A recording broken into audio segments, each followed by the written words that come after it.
سبحان الذي أسرى بعبده ليلا من المسجد الحرام إلى المسجد الأقصى الذي باركنا حوله لنريه من آياتنا إنه هو السميع البصير.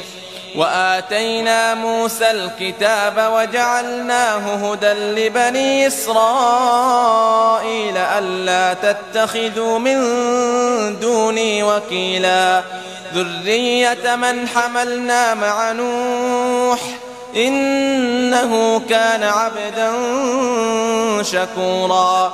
وقضينا إلى بني إسرائيل في الكتاب لتفسدن في الأرض مرتين ولتعلن علوا كبيرا. فإذا جاء وعد أولاهما بعثنا عليكم عبادا لنا أولي بأس شديد فجاسوا خلال الديار وكان وعدا مفعولا. ثم رددنا لكم الكرة عليهم وأمددناكم بأموال وبنين وجعلناكم أكثر نفيرا.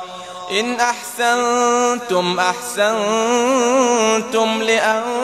لأنفسكم وإن أسأتم فلها. فإذا جاء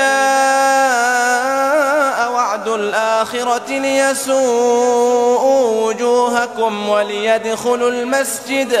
وليدخلوا المسجد كما دخلوه أول مرة وليتبروا ما علوا تتبيرا.